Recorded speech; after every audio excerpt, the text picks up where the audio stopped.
혹시 이런 생각 안 해보셨어요? 우리 회사 정말 열심히 하는데 왜 고객 만족도는 그대로일까? 하고요. 정말 최고의 노력을 다하는데도 말이죠. 오늘 바로 그 이유를 파헤쳐 볼 겁니다. 히든 서비스라는 책의 핵심 원리를 통해서 우리가 그동안 완전히 놓치고 있었던 거, 바로 고객의 기억을 디자인하는 아주 놀라운 방법을 알려드릴게요. 자, 이 이야기 어디서 많이 들어본 것 같지 않으세요? 이 우화가요, 정말 많은 기업이 겪는 답답한 상황을 너무나도 정확하게 보여주고 있습니다. 모두가 각자 열심히 노를 젓고 있는데 왜 우리 배는 앞으로 나아가지 않는 걸까요?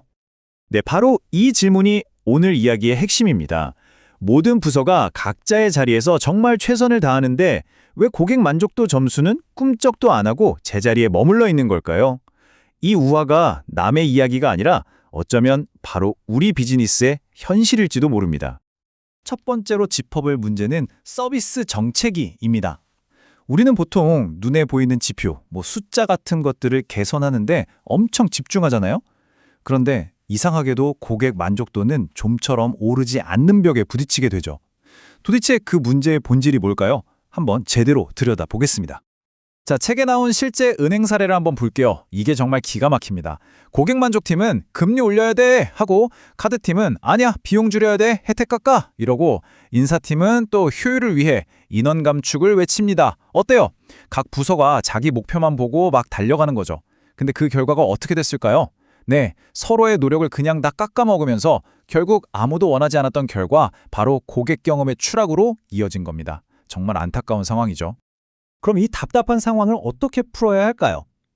히든 서비스는 그 해답이 아주 간단한 관점의 전환에 있다고 말합니다.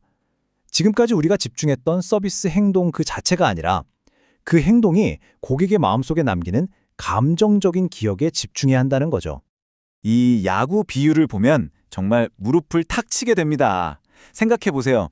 1회 초에 홈런 쳐서 2대 0으로 이기는 경기랑 9회 말 투아웃에 끝내기 홈런으로 2대 0으로 이기는 경기. 결과는 똑같이 2대 0 승리지만 팬들 마음에 남는 감동의 크기는 이건 비교가 안 되죠. 바로 이겁니다. 기술적인 결과만이 아니라 그 경험이 주는 짜릿한 감정적 영향이야말로 진짜 충성도를 만드는 열쇠라는 거죠. 네, 바로 이겁니다. 진짜 목표는요, 고객이 와, 나 오늘 최고의 선물을 받았어 라고 느끼게 만드는 순간, 바로 그 순간에 집중하는 겁니다. 우리는 지금까지 눈에 보이는 서비스, 그러니까 증상을 치료하는 데만 급급했던 거예요. 하지만 진짜 문제는 보이지 않는 곳, 바로 고객의 감정에 있었습니다. 좋습니다. 그럼 서비스가 감정이라는 건 알겠어요. 근데 그 감정을 우리가 어떻게 적극적으로 만들어갈 수 있을까요? 이 책은 그 해답을 행동경제학이라는 분야에서 찾고 있습니다. 여기서 아주 중요한 도구가 하나 나오는데요. 바로 쾌락적 편집이라는 개념입니다. 말이 좀 어렵죠? 쉽게 말해서 고객이 겪는 경험의 즐거움은 최대한 키워주고 고통은 최대한 줄이도록 감정을 편집하는 기술이라고 생각하시면 돼요. 여기에는 아주 간단하면서도 정말 강력한 두 가지 규칙이 있습니다. 첫 번째 규칙, 긍정적인 경험, 즉 이득은 잘게 나누어서 여러 번 주는 게 훨씬 효과적입니다. 예를 들어서 한 번에 15%를 통 크게 할인해주는 대신에 회원 할인 5%, 주말 할인 5%, 특별 홀리데이 할인 5% 이렇게 3번으로 나눠서 제시하는 거죠. 그럼 고객은 마치 여러 개의 작은 선물을 계속해서 받는 것처럼 느껴서 훨씬 더 큰 만족감을 기억하게 됩니다. 그럼 반대로 고통은 어떻게 해야 할까요? 네, 바로 하나로 똘똘 뭉쳐야 합니다. 놀이공원에서 놀이기구 탈 때마다 돈 내면 정말 귀찮고 기분 나쁘잖아요. 대신 자유이용권 하나 딱 끊으면 어때요? 지불의 고통은 딱 한 번으로 끝나고 그 다음부터는 아무런 불쾌감 없이 온전히 즐길 수 있게 되는 거죠. 자, 이런 새로운 생각들, 이론적으로는 참 멋지게 들리는데 이걸 실제 행동으로 어떻게 옮길 수 있을까요? 정답은 의외로 간단합니다. 모든 것은 디테일에서 시작됩니다. 깨진 유리창 효과라는 말 들어보셨죠? 예를 들어 아주 고급 레스토랑에 갔는데 물컵에 작은 얼룩이 하나 묻어있다고 상상해보세요. 그 순간 어떤 생각이 드시나요? 혹시 주방도 더러운 거 아니야? 음식도 괜찮을까? 하는 의심이 꼬리에 꼬리를 물게 되죠. 이처럼 정말 사소하고 간과하기 쉬운 부정적인 디테일 하나가 브랜드 전체에 대한 고객의 인식을 완전히 망가뜨릴 수 있습니다. 그럼 이런 깨진 유리창 같은 실수를 어떻게 막을 수 있을까요? 해답은 실수가 아예 일어날 수 없도록 시스템 자체를 설계하는 실수 방지에 있습니다. 일본에서는 이걸 포카요케라고 부르는데요. 아주 똑똑한 방법이죠. 이건 긍정적인 포카요케가 실제로 어떻게 작동하는지 보여주는 정말 멋진 사례입니다. 호텔 벨보이가 손님에게 첫 방문이신지 물어보고 첫 방문이면 짐을 프론트 데스크 왼쪽에, 재방문이면 오른쪽에 두는 거예요. 아주 간단한 약속이죠. 그러면 프론트 직원은 그 짐 위치만 보고도 저희 호텔에 처음 방문해 주셔서 감사합니다. 또는 다시 찾아주셔서 정말 기쁩니다. 라고 자연스럽게 맞이할 수 있는 겁니다. 보이지 않는 단순한 과정 하나가 고객에게는 나를 알아봐 주는구나 하는 특별한 인정을 받는 순간이 되고 존중받는다는 느낌을 갖게 하는 거죠.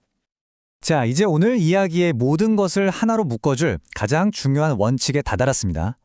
정말 중요한 것은 과정 그 자체가 아니라 당신이 고객에게 어떤 기억을 남기면서 끝맺음을 하는가입니다. 이 비유가 정말 많은 것을 생각하게 합니다. 기업이 이제 일 끝났다 라고 느끼는 순간과 고객의 경험이 이제 막 시작되는 순간 사이에는 아주 위험한 단절이 있다는 걸 보여주거든요. 판매원의 만족도는 계약서에 사인하는 순간 최고조에 달았다가 금방 식어버리는 냄비 같아요. 하지만 고객의 만족도는요? 물건을 사서 집에 가져가 사용하기 시작하면서부터 서서히 달아올라서 오랫동안 따뜻함이 유지되는 뚝배기와 같습니다. 우리가 흔히 끝이 좋으면 다 좋은 거지 하잖아요? 이게 그냥 하는 말이 아니었어요. 바로 이 피크앤드 효과라는 심리적인 원리 때문인데요. 인간의 뇌는요, 어떤 경험을 할 때 그 모든 순간을 다 평균 내서 기억하는 게 아니라 딱 두 가지만 강렬하게 기억하는 경향이 있습니다. 바로 감정이 가장 고조되었던 순간, 즉 정점, 피크와요. 그리고 모든 게 끝나는 마지막 순간, 끝, 엔드. 이 두 가지가 전체 경험의 인상을 결정해버린다는 거죠. 마지막 순간이 전체 경험의 기억을 어떻게 완전히 덮어쓰는지 보여주는 완벽한 예시가 있습니다. 올림픽 시상대를 한번 떠올려 보세요. 결승전에서 져서 은메달을 딴 선수보다 마지막 동메달 결정전에서 이겨서 동메달을 딴 선수가 훨씬 더 행복해 보이는 경우가 많잖아요. 바로 그들의 마지막 경험이 패배가 아닌 승리였기 때문입니다. 그래서 오늘 제가 여러분께 던지고 싶은 마지막 질문은 바로 이겁니다. 당신은 고객 경험의 시작만큼, 아니 그 이상으로 그 끝을 세심하게 디자인하고 계신가요? 고객의 감정이 최고조에 달하는 순간은 어디며 그들에게 영원히 남겨줄 당신의 마지막 기억은 과연 무엇입니까?